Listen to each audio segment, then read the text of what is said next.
Hey, aquí seguimos en su fórmula antinovelas, Lilith en CDN. Y señores, post-COVID, porque vamos a decir que ya somos post-COVID, yo quiero decir que ya esto lo estamos superando y que ya quedó atrás el COVID.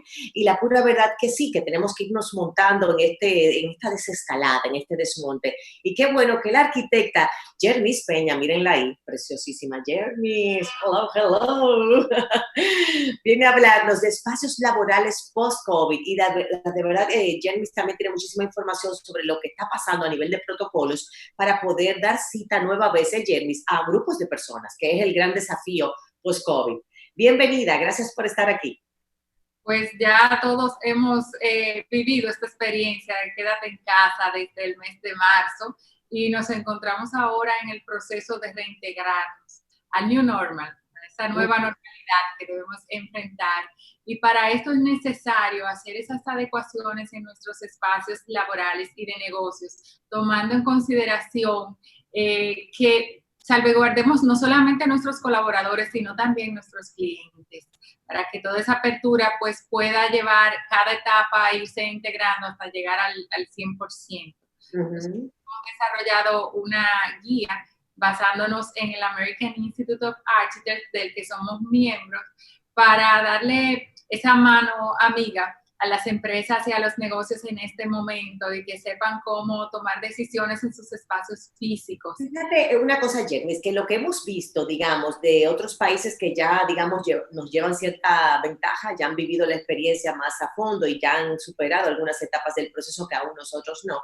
Estamos viendo algunas especies digamos, estructuras que plásticas o de vidrio, no sé, que te aíslan un poco de manera que no haya ese, digamos, el temido tráfico de fluidos, donde yo puedo escupir o puedo estornudar y puedo contaminarte a través de mi saliva o a través de mis fluidos. Entonces se están creando ese tipo de criterios. Lo he visto incluso a nivel de Oriente, a nivel de escuelas, donde los niños en sus escritorios están teniendo esa estructura. Y muchas empresas, en el ambiente industrial también, señalan como en un lugar, incluso en el ambiente del transporte, digamos, un lugar donde antes podían estar 50 personas, por decir tu número, ahora debe adecuarse, digamos, para 25. Por ahí es que va la cosa, o sea, es un asunto de menos gente en el mismo espacio. Claro, necesitamos un espaciamiento físico, pero hay un tema también psicológico que nosotros como arquitectos tratamos de salvaguardar. No queremos que esa reintegración o esa vuelta a los chicos a los centros educativos, a los centros, por ejemplo, de diversión, sea bajo estrés. Entonces tenemos que ser delicados. ¿De qué manera colocar barreras y límites? Por ejemplo, en las oficinas de plantas abiertas, lo que nosotros estamos haciendo es retirando todo el mobiliario que no se va a utilizar para no tener ningún tipo de señalización, de cruz, de impedimento, que psicológicamente crea tensión en el ambiente. Entonces, hay veces que es necesario recurrir a estos elementos para separar, pero estamos en proceso, o sea, las empresas no están haciendo la integración al 100%. Se selecciona de un plano cuáles son los espacios que se van a ocupar, que sean los más sanos en el momento, y probablemente los cubículos se alternan. De esta manera no tenemos que hacer una barrera física y podemos ir ya avanzando en el tiempo. Tú dirías que entonces estamos combinando en las industrias donde se pueda, obviamente, el empleado remoto, digamos, el de teletrabajo, con un empleado físico. O sea, que quizás tú vas los lunes, miércoles y viernes a trabajar y tus compañeros martes y jueves, que es una de las modalidades que también las escuelas están planteando. Si hablamos verdaderamente... Queremos jugar con el horario y muchas veces no es algo que podamos manejar de que todo el mundo esté remoto.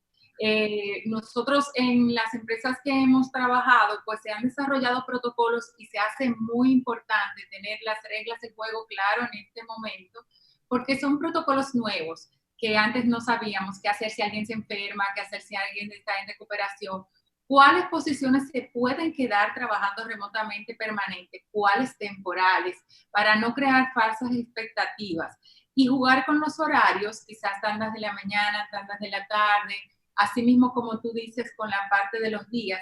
Y esto nos da a nosotros como individuos, pues, cierta estabilidad entre lo que es la vida familiar y personal y la vida laboral. Creo que todos vamos a salir ganando de esta experiencia de cuarentena, porque se demostró que sí, que el teletrabajo se puede realizar y el trabajo era uno de los limitantes dentro de esa propuesta de ciudad cercana que tanto se habla en estos tiempos. Bueno, óyeme, el tema de las reuniones virtuales implica menos tapón, menos gente en la calle, menos parqueo. La pura verdad es que cambia el asunto. Y desde el punto de vista de la empresa, hemos hablado con algunos expertos que implica también una redefinición de costos y también de estructuras, porque ya quizás no tengo que tener la cafetería, de acuerdo a mi tipo de negocio, quizás no tenga que tener la cafetería de empleados, porque quizás ya la masa de mi empleomanía puede manejarse desde el punto de vista remoto, desde sus casas. O sea, se crea un nuevo esquema muy variado. Yo pienso que estamos en el albor, digamos, al inicio de esta transformación, pero tú como arquitecta, que ustedes están diseñados para eso, para crear y diseñar, me imagino que estás viendo más allá de lo que nosotros podemos ver. Y te pregunto, ¿cómo es ese nuevo normal dentro, digamos, de un año? ¿Cómo será el 2021? Pues nosotros ahora mismo estamos como en una fase de experimento. Vamos llevando propuestas y vamos viendo qué tal pueden irse desarrollando. Lo que sí vemos muy claro es que habrá una vuelta. Se han venido haciendo muchos diseños, quizás enfocados a desarrollos de infraestructuras urbanas, olvidándose del ser humano. Eso mismo que tú dices del tiempo, o sea, ese desarrollo nos deja sin tiempo, nos deja a nosotros una prisa en la que solíamos vivir, porque estamos detrás de un volante tratando de desplazarnos de un lugar a otro. La ciudad ha estado diseñada por extremidades. El trabajo en una zona, el lugar del colegio de los niños en otra, la vivienda en otra, y nos la pasamos en ese cruz. Entonces, retomar las cercanías es un reto que tenemos ahora como arquitectos, retomar esa vida de comunidad, brindarle a los niños, no es lo mismo un niño que se cría jugando en las calles o que puede caminar hacia su escuela con sus padres, que el niño que se cría desde el asiento de atrás del carro, mirando como observador. Jeremy, tú estás hablando, digamos, de que yo voy a ir a la farmacia que me queda cerca, al súper que me queda cerca, voy a poner a mis hijos en el colegio que me queda cerca. O sea, ese criterio, digamos, de que no me voy a salir de mi cuadra. Exacto, de comunidad. Entonces, se está implementando en grandes metrópolis, por ejemplo, vemos cómo sí funciona. Entonces, si en ciudades como París se está hablando de la ciudad de los 15 minutos y vemos un resultado positivo, cómo la gente hace ese enganche, ese amor por su ciudad, ¿qué es lo que al final queremos? ¿Cómo vamos a mantener la limpieza, la seguridad? Pues con la responsabilidad de cada quien. Cuando para mí es un orgullo no tirar la basura al piso porque me duele mi área, me duele mi espacio, cuando conozco mis vecinos, cuando puedo asimismo ir a ese lugar a comprar, pero no solo porque está próximo, sino también hay un apoyo de parte de la agricultura del país. O sea, es toda una cultura de renacer y creo que es pero mira, eso suena a sostenibilidad por todas partes, ¿tú me entiendes? O sea, que todo el mundo tenga un rol, un espacio, un porqué, una utilidad y que haya la menor cantidad, digamos, de desperdicios posibles.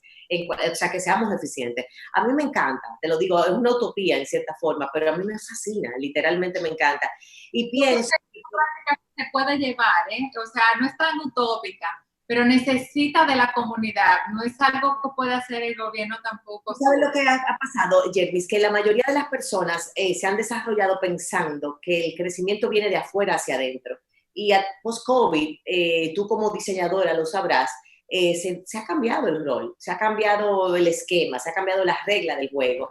Y el crecimiento es de adentro hacia afuera, no de afuera hacia adentro, desde el propio núcleo familiar, hasta las personas que me circundan, mis vecinos, hasta los comercios que están cerca de mí, crear ese vínculo de unión, ese vínculo de interrelación es lo que nos faltaba, digamos, y es lo que tenemos que retomar y asumir cuanto antes mejor. ¿Dices tú Sí. eso? Claro, yo entiendo que la ciudad ahora mismo ha estado, hasta el momento, todas las ciudades modernas, enfocadas en los automóviles. Es a lo que le hemos dado importancia, a las vías, de cómo llegar, de cómo optimizar el tránsito. Nos hemos olvidado que el ser humano, de naturaleza, lo que puede hacer es caminar. Tu vista está hecha para disfrutar a la altura caminando, no desde un vehículo. Nosotros no podemos ni siquiera ver de manera lateral, con mucha atención. Fíjate que tú vas manejando y tú crees que viste algo y no te, ni lo viste, como cuando te vas de viaje, si no caminaste por la ciudad, no la conoces.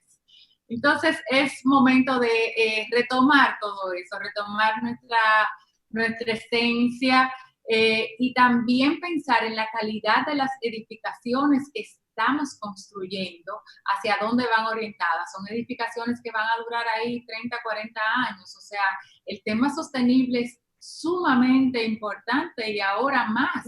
Vemos cómo el planeta está agradeciendo esta tregua. Fíjate algo, Jenny, yo sé que no eres propiamente dicho urbanista, probablemente, pero hay algo que desde el punto de vista arquitectónico es fundamental y pensando en el colectivo, y es justamente que aquí se dan permisos para edificaciones donde antes había una casita, digamos una casa, no digamos casita, una casa que tenía una familia, digamos de 6 personas, como quizás había un patio grande, de repente se hace un edificio ahí mismo que ahora alberga 20 familias, pero no se ha establecido la cantidad de parqueos, el tamaño de la calle es el mismo. Entonces, propiamente dicho, lo que hay es un hacinamiento de personas donde antes había menos gente. Me doy a entender. Entonces, ese tipo de urbe, de planificación urbana, es fundamental para poder cambiar este imaginario que estamos viviendo hoy en día. Lamentablemente nuestra ciudad ha crecido de una manera desorganizada y tampoco es sostenible crecer demasiado y expandirse. ¿Por qué? Porque llevar esos servicios de forma lejana y ir también trabajando tierras nobles para implantar construcción también es un daño medioambiental. Hay ciertas inquietudes si se trata de crear ese plan de ordenamiento, pero creo que también nosotros como arquitectos, también como constructores, es cuando vamos a hacer cada proyecto, no pensar solamente en mi proyecto como si fuera una célula, no, es algo que compone un entorno. ¿Cómo voy a incidir en mi entorno próximo? ¿Qué puedo hacer por esa comunidad a donde estoy llevando ese edificio? Entonces, muchas veces esos parqueos en retroceso que te dejan la calle, oye, sin aceras, porque es prácticamente peligroso caminar por ellas por la cantidad de cosas que te encuentras, que no solamente son esos estacionamientos, a veces es que han violado las leyes, se están interrumpiendo en un lindero, que se hacen negocios y no se toman en cuenta cómo van a responder a las necesidades de ese negocio en cuanto a ruido, en cuanto al tema de vehículos, en cuanto a los accesos, en cuanto a los servicios. Que tú sabes que el parqueo aquí es un caos, el tema parqueo aquí de verdad es un tremendo caos. Entonces, ubicar puntos quizás de parqueos comunes desde donde yo me pueda desplazar. Y hay mucha gente que te habla a nivel urbano de que no hay seguridad, pero la seguridad nos la damos todos. O sea, hay una urbanista muy famosa que se llama Jane Jacobs, que ya falleció, que decía que la cura contra la inseguridad y la violencia es conocer tus vecinos, es simplemente crear ese lazo, es saludarse, es utilizar el espacio público, y creo que 50 años después, ella sigue teniendo la razón. Si tú estás caminando y yo estoy caminando y los amigos que nos están viendo están en el mismo ánimo, yo me voy a sentir segura. Es lo que pasa en las grandes ciudades. Claro que sí. Y ahora con el antifaz es un gran reto podernos reconocer, pero queda esa miradita sexy y cálida que todos tenemos que dar para que sepamos que somos un colectivo, que somos un solo cuerpo, una sola esencia, que yo creo que es la gran lección de estos tiempos, que no estamos tan separados como parece.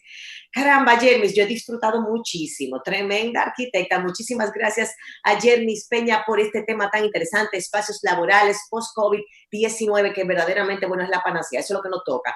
pensar post-COVID.